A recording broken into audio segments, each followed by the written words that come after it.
pasó uno que está Fui en en HBO. latino. Yo pensaba que esa era de Netflix que había que pagar, no sé. Vienen ahí. Sí, pero la de YouTube no deja en español. ¿Cómo? YouTube no deja en español. A mí también me apareció que decía hindú, algo así, e inglés, nada más. Fui a la configuración, todo, y no me deja más que esas dos opciones. Pero no se fijaron a ver, espera un poquito, porque yo me había fijado y lo pude poner. Decía No, en traducir. configuración no deja. Dejan dos idiomas, una que no se entiende nada y la otra es en Claro. inglés. A ver, déjame. No, sí te creo, pero como yo lo pude hacer. Espera, a ver. Estoy tratando de ver si lo puedo hacer de nuevo ahora como lo hice en mi casa. ¿Vieron la tuerquita? Sí, la configuración, sí. Bueno, vieron que dice subtítulos, ¿no? Claro, ahí fui y ahí me Bueno, aparecían dos opciones nada más. bueno, abajo dice traducir automáticamente. Abajo dice, haces clic ahí y después buscas español. Ahí te va saliendo todos los idiomas. Lo estoy haciendo ahora, en vivo y en directo. Dice hindi y dice inglés. Sí. Abajo dice traducir automáticamente. Elegí, o sea, buscas en la lista todos los idiomas que sale y ahí lo podés poner en español. Bien. Fíjense si pueden y me dicen. Y si no, mírenle a. Sí, yo ahora eh, estoy con el celular en la clase, por eso no puedo ver. Sí, figura, profe, yo lo estoy haciendo ahora, figura ahí en gallego. claro, pero fíjense que abajo de ahí dice traducir automáticamente y ahí lo que sí tienen que buscar es el que dice español, Sí. porque están todos los idiomas que lo traducen. Pero en el mismo que les pasé, el mismo que el enlace que les subí en Classroom. Bueno, después me dicen si pueden. Profe, sí, sí se puede, yo lo estoy haciendo y lo estoy viendo. Yo era una de las que no lo podía ver en español, porque el subtítulo era en inglés, como Silvina, pero ahora con la indicación que usted dio, sí se puede ver. Perfecto, perfecto. Bueno, mirá, ahí apareció María Eugenia Mauro. ¿Qué dónde estabas? Estabas abajo, que subiste así.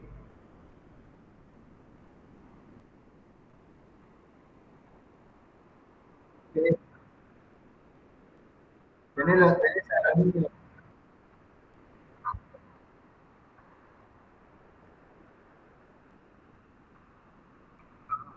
claro.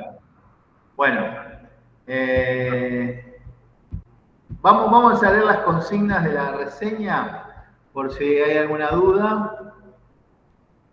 Bueno, entonces, la entrega en forma individual el 30 de mayo, cuando vienen, ¿sí? Una carilla por consigna. A ver, lo ideal sería una carilla por consigna. Si se quieren extender un poco más, no me hagan 3, 4. Si se quieren extender un poquito, extiéndanse 1, 2, 3 párrafos más. Pero traten de que sea una carilla por cada respuesta de consigna. Número 1. Sí.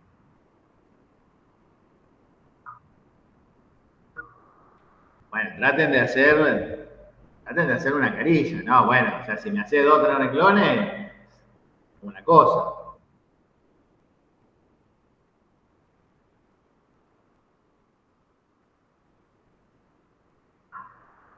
No, divagar no, pero bueno.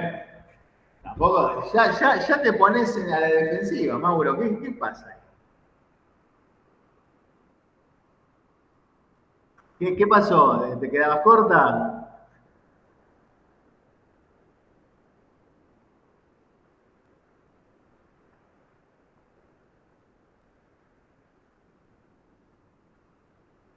No, bueno, podés escribir un poco más, de hecho. Bueno, vamos con la primera, sí, es en una carilla, sí o sí. Explicar un breve texto de una carilla la relación entre verdad científica, razón y método desarrollada por René Descartes. A ver, acá lo que les sugiero es que expliquen qué es la verdad, cuál es el criterio de verdad, ¿sí? La razón, porque es un método racionalista, ¿sí? Y el método, ¿sí? El método, piensen en la duda metódica, porque él considera que la duda metódica, ¿sí?, es la que permite llegar a la verdad científica, ¿sí? Y en el medio está la razón, ¿sí? Bueno, ahí en el texto, más lo que yo expliqué, lo pueden desarrollar en una carilla completa, no 3 renglones menos, en una carilla completa. Ahí esa una carilla completa. Tienen para divertirse. ¿Me escuchan bien ustedes? ¿Todas? Sí, sí. Perfecto. Bien, sigo. 2. Según el texto de Boissonet, el mío, que es el de interpretación, explicar qué es la teoría interpretativa dentro de la actividad científica. Ahí en el texto, yo, bueno, divido, como también lo hace Bunge, ¿sí? En lo que Bunge llama como ciencia pura, que es el desarrollo teórico, ¿sí? Y la investigación empírica, ¿no? La actividad investigativa. Yo lo que les pregunto es qué es la teoría interpretativa, ¿sí? Y cómo estaría relacionada dentro de la actividad científica, ¿no? Solamente eso, ¿sí? Explican la teoría interpretativa, si quieren desde ya lo nombran dentro de cuál de las dos lo analizaría, ¿no? O sea, porque es una teoría, porque estaría dentro de lo que Bunge llama ciencia pura, el desarrollo teórico, ¿sí? Dentro de la actividad científica en general. 3. Reitero y aclaro, en la pregunta del texto mío, si quieren, relaciónenlo con el de Bunge, ¿sí? Voy con la 3. ¿En qué consiste el método falsacionista de Popper? Tener en cuenta los dos contextos en los que el autor divide el trabajo científico. Popper divide el trabajo, en la actividad científica, el trabajo científico, en el contexto del descubrimiento y el contexto de la justificación, ¿sí? Que es similar a lo que veíamos en la pregunta anterior. Pero él dice que el método falsacionista, ¿sí?, se legitima o se acepta en alguno de estos dos contextos, ¿sí? O sea, ustedes tengan en cuenta a cuál de los dos contextos le da mayor, no sé si importancia, pero le da mayor respaldo Popper. O sea, él dice que uno de estos dos contextos, el del descubrimiento, ¿sí?, es en el cual los científicos trabajan mayor tiempo, ¿no? Investigando empíricamente, tratando de investigar los distintos experimentos, buscando descubrimientos, y después está el otro contexto, ¿sí?, que es el de la justificación. Explican, por un lado, el método falsacionista, ¿sí?, y después lo relacionan con respecto en cuál de los dos contextos divide la actividad científica Popper. ¿Sí? ¿Vamos bien hasta acá? Sí. Bueno, vamos con la 4.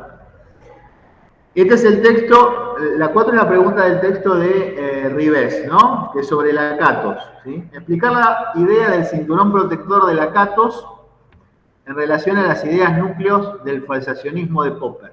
¿Sí? Lakatos desarrolla esta idea, ¿no?, del cinturón protector de ideas, ¿sí?, que viene a fortalecer estas ideas núcleo de Popper, ¿sí?, que son rígidas, que son las que ya han sido falseadas y que según Popper son intocables y que no permiten que haya contacto o desarrollo con teorías o hipótesis que no han podido ser falseadas, ¿no?, que esas son desechadas. Lakatos no está de acuerdo con esta mirada de Popper, ¿sí?, a la que llama falsacionismo ingenuo, ¿sí?, y elabora entonces este concepto del cinturón protector, ¿sí? Entonces explican esto. Y la última, la 5, en base a la propuesta de Kuhn, explicar qué características tiene la situación de ciencia normal en relación al trabajo cotidiano de los científicos y cómo se percata de una crisis del paradigma, ¿sí? Es decir, por un lado explican qué es la ciencia normal, qué función cumple, qué realizan los científicos trabajando en ciencia normal, ¿sí? Y bueno, ahí tendrán que definir el enigma, ¿no? La ciencia normal en sí. Y después, cómo se dan cuenta de qué sucede para que los científicos se percaten que hay una crisis del paradigma. Acuérdense la diferencia entre enigmas, ¿sí? Y anomalías. Esa es la ayuda que le doy, ¿no? O sea, en qué momento son enigmas y en qué momento se transforman en anomalías. ¿Sí? Bien. Fácil, una papa. Una papa que las va a ayudar en el estudio para el parcial, las reseñas. En serio les digo. Es una papa. Bien. Bueno, hoy sigo y voy a terminar con Kuhn, cómo se cierra el círculo del triunfo de la revolución y me meto ya con el texto de Amparo Gómez Rodríguez, ¿sí? Que es sobre Kuhn y las ciencias sociales. Para ir cerrando con respecto al triunfo de la revolución científica, ¿se acuerdan que Kuhn hablaba de la inconmensurabilidad, ¿no? El concepto de inconmensurabilidad entre teorías. O sea, él dice que cuando hay una crisis, el paradigma rival, el paradigma revolucionario, es el que se postula, se candidatea como el que tiene las respuestas para las anomalías acumuladas. Sin embargo, la revolución científica recién se produciría cuando ese paradigma rival, ¿sí?, pruebe, ¿sí?, que puede explicar las anomalías.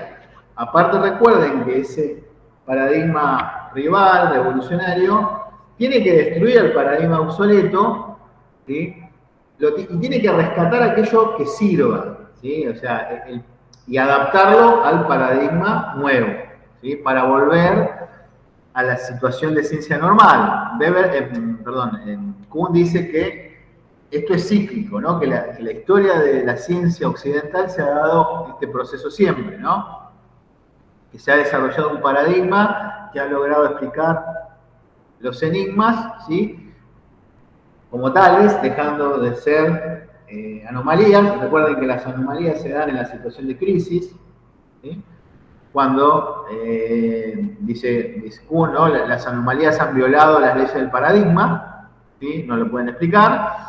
Y después el triunfo de la revolución científica se genera porque cambia la visión del mundo, ¿no? O sea, los conceptos, que algunas veces son los mismos, generan significados distintos. A veces se crean conceptos nuevos, ideas nuevas, se utilizan herramientas, ¿sí? Pero todo, digamos, el paradigma es una perspectiva teórica, una cosmovisión general distinta. Kuhn dice que la nueva mirada del paradigma es inconmensurable con el paradigma obsoleto, ¿sí? Esto es una respuesta en el debate que tiene con Popper, porque Popper dice que el lenguaje científico es universal y que es atemporal. Digamos que cualquier científico de cualquier época, de cualquier disciplina, utiliza el mismo lenguaje científico y lo puede entender en cualquier situación. Kuhn dice que no, porque Kuhn tiene una mirada social de la ciencia. ¿Sí? Kuhn dice, los conceptos, o sea, si yo tomo, ¿se acuerdan que les daba el ejemplo de la clase pasada del oxígeno, ¿no? El oxígeno, como concepto, como objeto, el elemento no químico, se descubre en el siglo XVIII. ¿Sí? Antes no se tenía la noción del oxígeno. Si yo le trato de explicar, si voy a poner al pasado, le trato de explicar a un sabio del Renacimiento el concepto del oxígeno, no lo va a entender, porque primero no lo conoce, y por más que yo lo trate de explicar, utilizo un lenguaje científico de otro paradigma, ¿sí?, que es un paradigma social distinto. Es un paradigma que han pasado 400 años, ¿sí?, en la evolución de la ciencia, y que los científicos de esta época tienen una mirada distinta, ¿sí?, a los científicos del Renacimiento. Por eso, los paradigmas con sus respectivas teorías son inconmensurables. No hay posibilidad, Kuhn dice que se ha producido un malentendido entre las teorías, ¿sí? Él dice, ¿vieron cuando, hay un ejemplo interesante, ¿vieron cuando hay en ciertos idiomas que hay palabras que no se pueden traducir? Digamos que hay que buscar 2 o 3 palabras de nuestro propio idioma o de otro idioma, ¿no? Y que inclusive utilizando 2 o 3 palabras no termina siendo lo mismo que en el idioma original. Bueno, Kuhn dice esto pasa exactamente lo mismo en los paradigmas, ¿sí? Porque los paradigmas, aparte de ser sociales, introducen el elemento de la interpretación, y son los mismos científicos, los seres humanos, los que interpretan los objetos.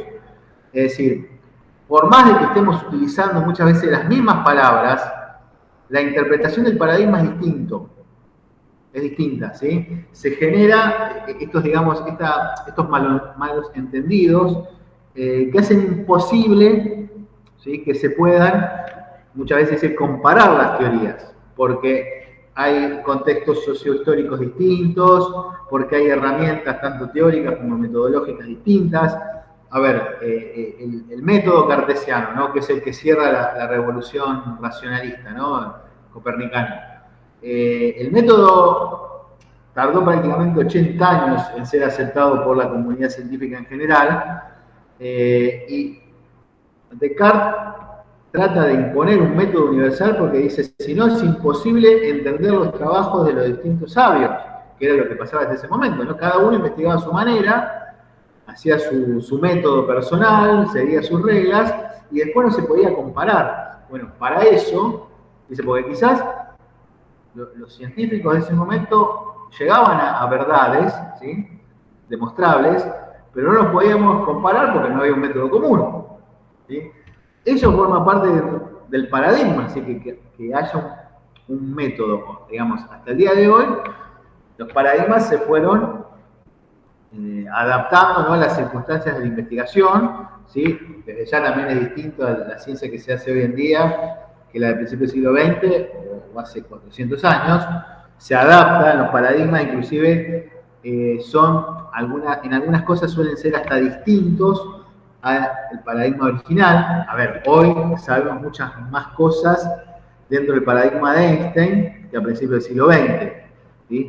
Seguimos con el mismo paradigma, el de Einstein, de la relatividad. Sin embargo, hoy tenemos muchas ideas que son distintas, se quiere, a las originales que empezó a hacer Einstein, ¿no? Después se fueron adaptando, respetando lo que Einstein explicó originalmente. Porque funciona. Piensen que si un paradigma responde a la mayoría de los enigmas, trabajamos en ciencia normal, no habría problemas ahí, ¿sí? No había problemas sin resolver, tardará más, tardará menos. El enigma a la larga, recuerden que la ciencia normal le garantiza al menos una solución. Finalmente, con el tema del progreso, ¿sí?, de las revoluciones, el progreso del conocimiento a través de las revoluciones, Kuhn dice, bueno, en la ciencia normal el progreso se da como consecuencia de la mayor cantidad de resolución de problemas. Cuanto más enigmas se resuelven, dice Kuhn, la ciencia normal garantiza que ese sería el progreso. ¿Sí? El científico normal, el científico trabajando en ciencia normal, no espera grandes ni grandes descubrimientos, ni tampoco grandes novedades en la investigación, porque saben que las reglas del paradigma le garantizan este tipo de respuestas a largo plazo, ¿no? Y la ciencia normal da esta comodidad, da estas garantías del trabajo científico, que no, digamos, esto que le decía, ¿no?, que los científicos no esperan grandes novedades. O sea, en última instancia lo que buscan los científicos es resolver la mayor cantidad de enigmas posibles dentro de ciencia normal. Vieron que en un momento en el texto, Gaeta y Gentile cita, ¿no?, cuando Kuhn habla de los rompecabezas, ¿no?, de los puzzles, ¿no? Cuando uno, haciendo la metáfora, ¿no?, cuando uno termina de armar un rompecabezas, bueno, lo ve, ya está resuelto, ¿sí? Sigue, suponiendo, armando otro rompecabezas. Ahora, cuando hay crisis, Y cuando cambia el paradigma, ¿sí? El conocimiento es rupturista, es revolucionario, dice Kuhn. En la ciencia normal y en general el conocimiento humano es acumulativo. Es decir, nosotros generamos conocimiento en base a lo que generaron nuestros antepasados o nuestros contemporáneos, pero en el mismo tiempo, o sea, nos paramos en los trabajos ya hechos. Eso significa que el conocimiento es acumulativo. Acumulamos conocimiento que nos ayuda a resolver los problemas, a armar los rompecabezas. Ahora, en la situación de crisis, hay ciertas piezas, ciertos enigmas que se transforman en anomalías, que no las podemos resolver, es decir, son las piezas que no podemos meter, ¿sí? en el rompecabezas, perdón, que no podemos encastrar en el rompecabezas para terminarlo, ¿sí? Ahora, la solución que plantea la revolución científica es destruir todo, ¿sí? Por eso el paradigma revolucionario tiene que destruir el paradigma obsoleto, salvando lo que sirve, ¿no? ¿Sí? El paradigma revolucionario toma lo que sirve del paradigma viejo y lo adapta al paradigma nuevo. Entonces, se desarma el rompecabezas y se empieza a armar de nuevo. Y la revolución científica hace eso, ¿sí? Rompe todo, ¿sí? Porque la teoría nueva, la teoría revolucionaria, explica de una manera completamente distinta e incompatible, inconmensurable con la teoría obsoleta, ¿sí? Ese progreso, dice Kuhn, se da como consecuencia del triunfo de la revolución, ¿sí? De la revolución científica, que viene a terminar con la crisis. Además, piensen que las crisis pueden durar años, ¿sí? Hasta siglos, ¿sí? Y de hecho ha sucedido, ¿no? Por ejemplo, la crisis del paradigma de Newton viene del siglo XVIII, y muchos dicen que, bueno, que es Einstein el que termina de explicar todo aquello que Newton no podía, ¿no? O sea, pasó todo el siglo XIX, 20 años del siglo XVIII, más los 5 o 10 años del principio del siglo XX. A ver, todo eso en el medio hay una investigación, ¿no? Científica. Acuérdense que en la crisis empiezan a proliferar teorías que tratan de explicar las anomalías, fracasan, ¿sí? Profundizan la crisis, profundizan el malestar de los científicos, porque fracasan, porque inclusive la mayoría de ellos, de esas explicaciones, se hacen con el paradigma obsoleto. Hay un último intento de explicar las anomalías con el paradigma obsoleto, que no lo van a lograr. Inclusive las teorías que surgen, ¿sí? Que algunas pueden transformarse en potenciales paradigmas, también debaten entre ellas. Recuerden, en ciencia normal no hay debate, porque hay una sola teoría que representa el paradigma y que explica la mayoría de los enigmas. En la crisis, como el paradigma obsoleto ya no funciona, empiezan a surgir distintas explicaciones, tanto con las del paradigma viejo, ¿sí? Y las que empiezan a surgir como nuevas teorías del paradigma, que muchas de ellas van a ser desechadas también. Son los mismos científicos los que van a elegir considerando cuáles son las mejores explicaciones para las anomalías acumuladas. Acá de nuevo uno introduce la cuestión, ¿no? De la comunidad científica como un grupo. O sea, a ver, que la comunidad científica elija el paradigma tiene que ver con la eficiencia de la teoría en explicar las anomalías. Y aparte, piensen también que en las anomalías, en la ciencia, esto está pensado en principio en las ciencias naturales, pero tienen que ver con la necesidad de explicar la naturaleza, ¿sí? que plantea la sociedad en algún momento, ¿sí? En las ciencias naturales, los científicos se suelen chocar, se suelen topar con los enigmas, ¿no? O con las anomalías. Aparecen, ¿sí? De repente, ¿no? Están investigando y se aparece. Cuando hay una anomalía, lo primero que hace el científico es tratar de aislarla, ¿sí? Y de resolverla con el paradigma en curso. Ahora, si el paradigma está en crisis, ¿sí? No van a poder resolverlo con ese paradigma que es obsoleto. Y ahí van a surgir las teorías, ¿sí?, alternativas, que alguna de ellas se va a transformar en el paradigma y que finalmente va a triunfar recién cuando pueda probar que explica la mayoría de las anomalías, volviéndolas a transformar en enigmas. ¿Siguen? A ver, porque paradigmas que se candidatean como los que van a resolver los enigmas, las anomalías, puede haber muchos.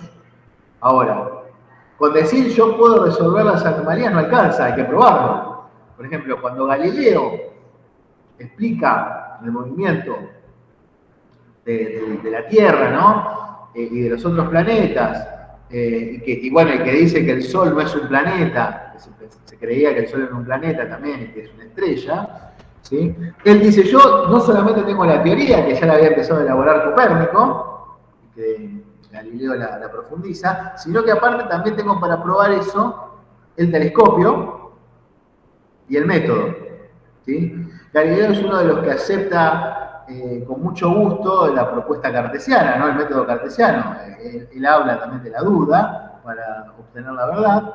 Y entonces, cuando muchos, sobre todo los obispos de la iglesia, se oponían, él decía, vengan a ver con el telescopio, vengan a ver cómo se mueven los planetas, cómo eso también repercute en las sombras en la Tierra. Bueno, la iglesia y algunos pensadores que se mantuvieron fieles al paradigma sagrado, bueno, decían que eso era una ilusión óptica, ¿no? O sea, se negaban a mirar a través del telescopio.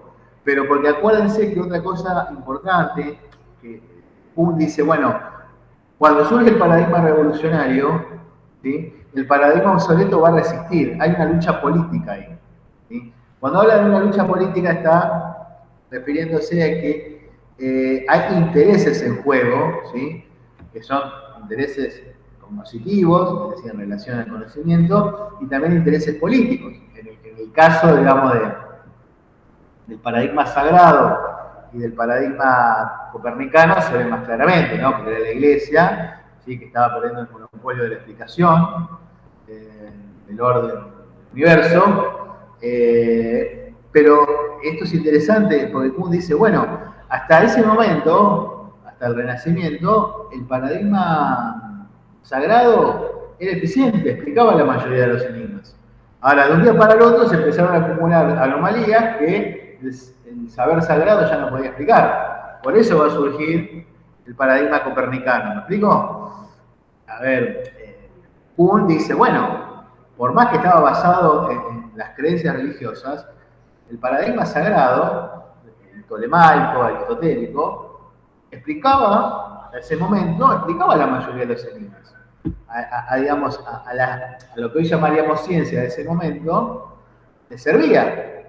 Piensen que la ciencia normal sirve mientras explica, ¿sí? Es decir, el paradigma sagrado tuvo su ciencia normal, hasta que en un momento se vio acumulado de anomalías, es decir, había más problemas sin resolver que los pocos que aún se resolvían. ¿Me explico? Eso es lo que genera finalmente el triunfo de la revolución científica, cuando el caso de Galileo puede probar, ¿sí?, que la teoría heliocéntrica explica esas anomalías. Es cierto que la teoría heliocéntrica tenía errores, ¿no? De hecho, la mayoría de los paradigmas y las teorías tienen errores que después se van a ir mejorando, perfeccionando con la investigación científica. El error más importante es que el Sol no es el centro del universo tampoco, ¿sí? Sin embargo, sacar a la Tierra del centro del universo, pasar a la estrella, al Sol, cambió la visión del mundo, ¿no? Porque, a ver, así como le decía del oxígeno, ¿no? La palabra oxígeno, el concepto oxígeno revolucionó la química en el siglo XVIII, porque hizo ver de otra manera al mundo. El Sol, ¿no?, como estrella y no como planeta, también cambió la visión que se tenía del universo. Digamos, inclusive ya no se pensaba tanto en términos mágicos, ¿no?, religiosos, porque antes la gente pensaba, creía que los astros eran los dioses, ¿sí? Se tenía esa mirada mágica, ¿sí? Que estaba combinada con el conocimiento material, ¿no? Algunas cosas, o sea, porque recuerden esto, la Iglesia Católica toma a los antiguos, los griegos especialmente, en las explicaciones materiales, pero les da ese barniz religioso, ¿no? O sea, para tratar de explicar lo material, fundamentándola también con las escrituras, ¿no? Con la Biblia. En algún momento, con la Biblia no se podía explicar todo. De hecho, hoy diríamos que no se puede explicar nada, salvo las cuestiones históricas. Pero a ver, en el momento, digamos, que se pasa desde el paradigma sagrado al paradigma racional materialista, hay una transición, ¿sí? Es decir, que la mayoría de los científicos, ¿sí? De los sabios, como se llamaban en esa época, se dieron cuenta que la explicación de Copérnico, de Galileo, era mejor, ¿sí? Y explicaba más anomalías que había dejado el paradigma sagrado, ¿no? Aristotélico, telemático. Entonces la revolución científica triunfa, hace cambiar la visión del mundo que se tiene. O sea, Kuhn dice, cuando cambian los paradigmas, los objetos son los mismos, pero el significado es otro, ¿sí? Es decir, muchas veces se utilizan las mismas palabras, los mismos conceptos, pero las definiciones son distintas, ¿sí? La mirada que los científicos tienen del mundo es distinta ante el cambio del paradigma, ¿sí? Están mirando lo mismo, ¿sí? La realidad es la misma, pero está interpretada de distinta manera. Está interpretada y está explicada de distinta manera, ¿sí? A ver, ya les dije el tema del concepto del oxígeno, bueno, la relatividad del espacio y el tiempo, ¿sí? Que fue la revolución de Einstein, la masa, la energía, ¿no? Que pueden ser lo mismo, cambió la visión general, ¿sí? de la interpretación que se tiene de la naturaleza en este caso, ¿no? Y generó que, bueno, hoy utilizamos utilizamos conceptos de la física, de la química, en la vida cotidiana, con la mirada de este paradigma, ¿no? A ver, inclusive, me acuerdo cuando fue la clase presencial que se reían, ¿no? De lo que la gente creía, ¿no? Pero era una forma de explicar el mundo, y nosotros nos reímos porque somos personas racionales del siglo XXI, ¿sí? Porque estamos en un paradigma distinto. Para esas personas, inclusive del Renacimiento, ¿no? Y de la Edad Media, las explicaciones mágicas, con algunos elementos materiales, eran la forma que tenían para entender la naturaleza, para entender la realidad en ese momento. Después, bueno, claramente, muchas cosas estaban equivocadas, muchas cosas eran creencias meramente, pero bueno, les servía. A ver, Kuhn es muy, en ese sentido, es muy preciso diciendo, los paradigmas funcionan porque explican los enigmas. En algún momento van a dejar de funcionar, ¿sí? A ver, no sé si nosotros llegaremos a ver, pero quizás nuestros hijos, seguramente las revoluciones científicas van a venir por el tema de la neurociencia, ¿no? La inteligencia artificial, ¿sí? Se vuelve el trasplante de cerebro, de conciencia. Claramente, a ver, hoy decimos eso y lo pensamos como ciencia ficción, decimos que es imposible, porque si nos apuran hasta llegamos a decir eso. ¿Pero por qué? Porque estamos en este paradigma en el cual no tenemos las herramientas ni teóricas ni metodológicas para entenderlo. Quizás nuestros hijos, capaz que nosotros si llegamos a viejos, llegaremos a ver las primeras inteligencias artificiales autónomas, ¿sí? El otro día me pasó un video no sé si lo vieron, del robot Einstein, el que saca la lengua. No sé, pasaban esos videos que pasan en TikTok, no sé. Que es un robot, que esos robots vieron que mueven los músculos, que son simuladores de la actitud humana. Y vieron que hay una foto que Einstein está sacando la lengua, no sé si la vieron, la foto. Bueno, y el robot imita los movimientos, ¿no? Del rostro, de la cara de Einstein, ¿no? Y termina sacando la lengua, ¿sí? y es un robot, es inteligencia artificial. Bueno, robots existen, o sea, hace 40 años que existen los robots en la producción, sobre todo en la producción, ¿no? En las fábricas, pero seguramente capaz que nosotros podremos llegar a ver los primeros autómatas, ¿sí? O sea, es decir, que se manejen sin órdenes directas, que tengan cierta autonomía, ¿sí? Bueno, eso lo vieron, no sé si vieron o leyeron Yo Robot, las novelas de ciencia ficción, ¿no? En los cuales los robots tienen una autonomía de las órdenes humanas, ¿no? O sea, que hacen cosas sin que los seres humanos necesariamente los programen. Bueno, eso va a generar la próxima revolución. La mayoría de las clases que yo doy cuando toco estos temas, los chicos, los estudiantes, tienen ciertos temores con respecto a eso. A ver, ¿hasta qué punto se puede controlar eso, no? O sea, el desarrollo de la inteligencia artificial, ¿no? Hawking decía, bueno, el último botón lo tiene que tener el ser humano para evitar, ¿no? Porque la inteligencia artificial puede evolucionar también. Pero bueno, eso dejémoselo, que esos problemas lidien nuestros hijos. Nosotros no sé si vamos a llegar a ver, por eso les digo, pero ese va a ser claramente un cambio de paradigma. O sea, imaginen esto, ¿no? Que se pueda trasplantar el cerebro, ¿sí? O sea, que la conciencia pueda cambiar de cuerpo. Que, a ver, los neurocientíficos, las neurociencias investigan esas cosas. Lo hacen hoy, actualmente. A ver, desde traspasar la cabeza a otro cuerpo humano hasta pasarlo a una máquina, ¿sí? Porque vieron inclusive que las computadoras, si bien tienen la lógica del código binario, se consideran que es como un cerebro humano, ¿sí? Bueno, veremos qué pasa. O no veremos, ¿no? Capaz que nosotros no lo vemos, pero bueno, por ahí, por ese lado van las revoluciones.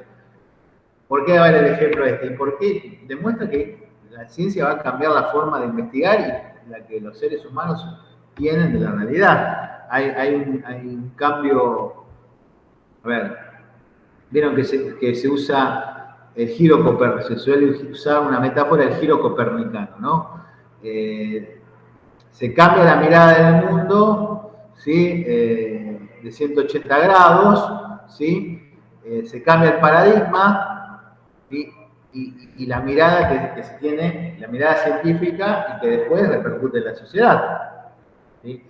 Fíjense cómo la explicación de Kuhn, aún con las críticas que tiene, ha sido aceptada en general por la comunidad científica, por todas, ¿no? Las naturales, las sociales, aún con ciertas adaptaciones, que por ejemplo hoy se habla de cambio de paradigma de cualquier estupidez. El otro día yo estaba mirando un partido de fútbol, no sé, vino un técnico nuevo y el comentarista dijo, este técnico cambió el paradigma de juego. Imagínense, o sea, uno lo pensó para la ciencia, pero se utiliza esas expresiones porque las incorporamos en el lenguaje cotidiano, ¿sí? Pero no, claramente no hay un cambio de paradigma en el cambio de un entrenador de fútbol, de un técnico. Porque el cambio de paradigma y la tesis del paradigma está pensada para la ciencia, ¿sí? Igual, bueno, vieron que los periodistas deportivos pueden decir cualquier cosa, son inimputables. Bueno, ¿se entiende entonces cómo se cierra la revolución? O sea, la revolución triunfa cuando puede probar, en términos teóricos y materiales, ¿sí?, que resuelve la mayoría de las anomalías. ¿Se entiende el concepto de inconmensurabilidad entre los paradigmas? Chicas. Sí. ¿Se entiende? Sí. A ver. ¿Cómo? Bien. Como síntesis, no se pueden comparar porque son miradas del mundo distintas, ¿sí? La realidad es la misma, pero el significado del lenguaje científico, de los conceptos que están dentro de las teorías, son incomparables, ¿sí? Son imposibles de cotejar. A ver, a Kuhn lo critican por eso también, ¿no? Porque, bueno, si es cuando uno dice que es inconmensurable porque no se puede medir, ¿sí? Entonces, ¿cómo sabes que no se pueden comparar si no hay posibilidad de hacerlo? A ver, porque él dice, si yo digo oxígeno y otra persona no conoce lo que es el concepto de oxígeno, ¿cómo podemos entendernos? ¿Sí? A ver, es más fácil hoy día entender el concepto de oxígeno porque ya hubo un descubrimiento, ya hubo una explicación científica, pero para una persona que no maneja ese paradigma, es imposible que lo compare y que lo entienda, ¿sí? A ver, inclusive los sabios que se mantuvieron dentro del paradigma sagrado, ¿sí? Les costaba entender conceptos prácticos a los cuales ellos tenían acceso de la teoría copernicana, ¿sí? Y no era solamente por creencias o por prejuicios que influyen, ¿no? Porque las creencias para Kuhn también influyen en la investigación, sino porque era difícil de entenderlo, ¿sí? Piensen que además los paradigmas perduran en el tiempo por mucho tiempo, se arraigan. Es lo mismo que le decía hace un rato, o sea, cuando tengamos que, si lo vemos, ¿no? Si lo llegamos a vivir, que tengamos que entender el trasplante de conciencia, ¿no? O del milagro de poder resucitar a una persona que tiene muerte cerebral, ¿no? Hoy nos parece una locura, parece impensable, inclusive para la ciencia. ¿Entiendes? O sea, hoy los médicos te dicen, tiene muerte cerebral, dentro de muy poco tiempo se le dispara el corazón y se muere. ¿Sí? Bueno, imagínense si en el futuro se logra, con algún conocimiento y técnica científica, sacar a la persona de la muerte cerebral. ¿Sí? Hoy decimos, no se puede, porque estamos en este paradigma, ¿me explico? O sea, hoy no se puede trasplantar la conciencia, ¿sí? Es decir, trasplantar el cerebro. Y no se puede, hoy. No sabemos lo que puede pasar en 50 o 100 años. Pero entenderlo hoy, a ver, háganlo, imagínense reflexivamente cuando termine la clase, ¿no? Piensen cosas que les parecen hoy imposibles, ¿no? Genera cierto escalofrío, ¿no? Porque no lo entendemos. Y lo mismo le pasaba a las personas, dice Kuhn, que se mantenían en el paradigma sagrado, ¿sí? Decir que ya la Tierra no es el centro del universo generó, o sea, era una anomalía, generó la crisis que generó, ¿sí? Porque no se podía explicar, ¿sí? O sea, que el Sol no era un planeta y que era una estrella, ¿sí? Y que el cielo no estaba habitado por los dioses, generó todo, digamos, esa crisis, esa angustia, ¿sí? Que cita muy poéticamente, muy lindo, ¿no? Muy bello, como lo redacta, al menos me gusta a mí, como lo redacta Kuhn, que dice, bueno, en esa profunda noche de crisis, de desesperación, algún científico, como por arte de la intuición, va a obtener la solución a través de un paradigma nuevo, ¿sí? Y lo va a proponer a la comunidad científica, ¿sí? Bueno, piénsenlo, digamos, después tu casa por fuera, si te dan la posibilidad, ¿no? de algo que hoy parece imposible en términos científicos, ¿no? Porque inclusive hoy las creencias se mantienen, y yo me refiero a todo tipo de creencias, ¿no? El otro día me contaba una alumna que vive en Merlo, me voy a decir, de los Umbanda, haciendo sus rituales en los cementerios, convocando a los muertos, y la chica me decía, entre horrorizada y creyendo, y cuando los tipos van a hacer los rituales se ven luces. Bueno, a ver, no tenemos explicación racional para esas luces, hay explicaciones para la creencia, ¿entiendes? Bueno, como decía, yo hice filosofía, ¿no? Cuando estudiaba mi carrera en la UBA, teníamos una cátedra que el titular había sido cura y había una ex monja, ¿no? Eran filósofos. Y me acuerdo que decía, a lo mejor la ciencia algún día comprueba la existencia de Dios, ¿sí?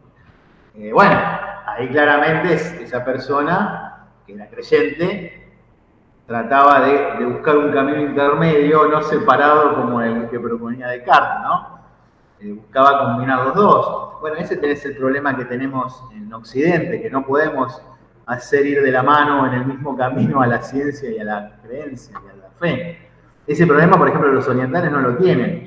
Lo van a ver en la película esta de Ramanujan, del matemático, que él es hindú, ¿sí?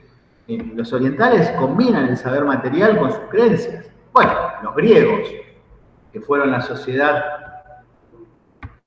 occidental, europea, más desarrollada en la antigüedad, hicieron explicaciones materiales, racionales, que hasta el día de hoy mantenemos. Sin embargo, también metían a sus dioses, a sus mitos, ¿sí? Digamos, eso no lo podemos hacer con la intervención del cristianismo, ¿no? Eso generó ese problema, ¿no? Lo que se conoce históricamente como el proceso de secularización entre fe y ciencia, ¿no? El saber sagrado, el saber material. Pero los orientales no tienen problema en eso. O sea, los orientales te explican todo materialmente y lo que no cierra te meten a los dioses, y ya está, y cierra. Pero bueno, en Occidente no podemos hacer eso. Bueno, les voy comentando lo que vamos a empezar a ver en el texto de Amparo Gómez Rodríguez, ¿sí? Amparo Gómez Rodríguez es una epistemóloga española, y es la que hace en lengua castellana el mejor análisis de lo que es Kuhn en las ciencias sociales, ¿no? En 1969 Kuhn hace una postdata de su libro La estructura de las revoluciones científicas, respondiendo a las críticas, a las muchas críticas que se le hicieron, entre ellas muchos científicos sociales que estaban de acuerdo y que nos parece muy interesante, y consideramos que la explicación de Kuhn en términos sociales es excelente, ¿no? De cómo se desarrolla la ciencia, pero se le decía que él había pensado este desarrollo sociohistórico de la ciencia únicamente para las ciencias naturales. Y Kuhn lo acepta, dice, sí, yo pensé en las ciencias naturales porque si bien él era físico, sociólogo y politólogo, ¿no? Él dice, a mí me acercó a las ciencias sociales poder entender por qué en las naturales no hay debate, ¿sí? Y en ciencia normal, y por qué en las ciencias sociales constantemente hay debate, ¿sí? Bueno, eso, fíjense, ¿no? Cómo quedó, por un lado, atrapado, que estudió sociología y ciencia política. O sea, uno era físico, ¿no? Y terminó estudiando politología y sociología. Entonces, en las respuestas que él da, ¿sí? Él va a decir, bueno, yo pensé la tesis de los paradigmas para las ciencias naturales porque considero que las ciencias naturales también tienen un elemento social interpretativo que se ve también y mucho más claramente en las ciencias sociales. Este debate, ¿no? Este debate de teorías que conviven. Gómez Rodríguez, la autora del texto que vamos a empezar a ver, va a traer los distintos sociólogos, politólogos, psicólogos y economistas que van a tratar de adaptar la tesis de Kuhn, de los paradigmas, a las ciencias sociales, ¿sí? Van a ver que Gómez Rodríguez, Amparo, es muy detallista, cita muchos autores, es decir, cita a todos los autores que aceptan las teorías de los paradigmas de Kuhn y las que lo aceptan pero con críticas, ¿sí?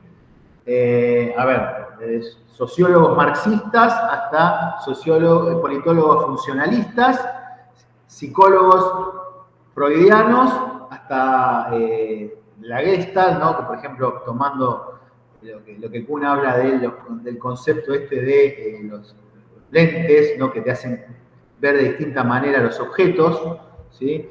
Es otra de las metáforas que él utiliza. Dice, bueno, en las ciencias naturales y en las ciencias sociales, cuando cambian los paradigmas, nosotros vemos con distintos lentes, ¿no?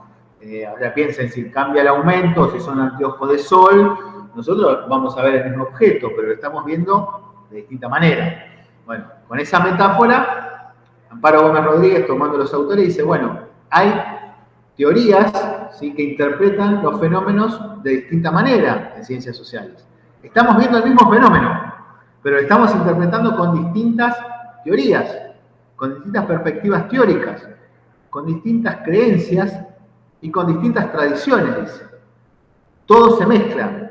eso es lo que mejor toman, o sea, a lo que nos gusta mucho en las ciencias sociales, es que Kuhn dice, bueno, las creencias son sociales, las creencias participan, y cuando habla de creencias no habla solamente de las religiosas, ¿no? También las políticas, ¿sí? Influyen en la actividad científica, influyen en el recorte que se hace de la realidad, aunque, por otro lado, también dice, va a sonar contradictorio, que el científico trata de entender la realidad en su conjunto, ¿no? La cosmovisión. Pero también hace un recorte. Bueno, van a leer de la página, en principio de la 141, ahí les digo bien, para la próxima, porque la próxima es la previa antes de la presencial, ¿no? De la 141, perdón, de la 139, ahí les digo, bien. La primera parte vamos a ver hasta la 150. 52, 53, hasta la 154, ¿sí? El apartado 3.3 que dice la sociología, una ciencia madura, eso no, ¿no? Van a leer hasta la 154, ¿sí?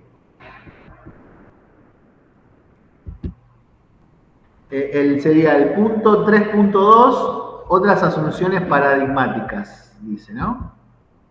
Que ese sería, está en la 151, ¿no? Van a leer hasta ese punto que termina en la 154. Esperen que se los anoto en el chat si quieren. Entonces, 139, 154. ¿Sí? Que es el apartado 3.2.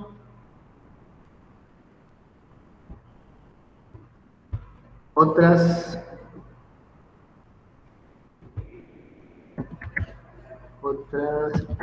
asunciones paradigmáticas.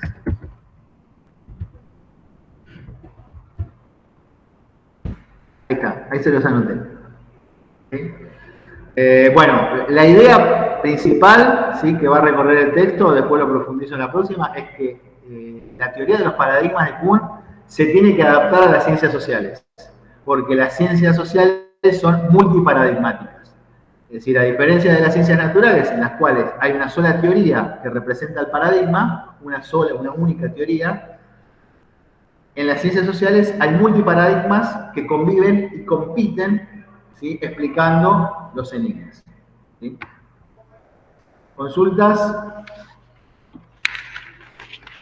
Bueno, les pongo los presentes y ya terminamos. Hoy vamos a terminar un cachito antes, porque van a tener que leer mucho y se van a tener que poner con la reseña. Bueno, a ver. Está Gómez, que la veo por ahí, Anaí. Mauro María Eugenia. Sequeira. ¿Está Sequeira o se fue? ¿Está Sequeira? Porque tiene todo apagado. Soto no está, ¿no? Y Batistuti. Esas son las acá estoy, Toto. Soto y Batistuti. Perfecto.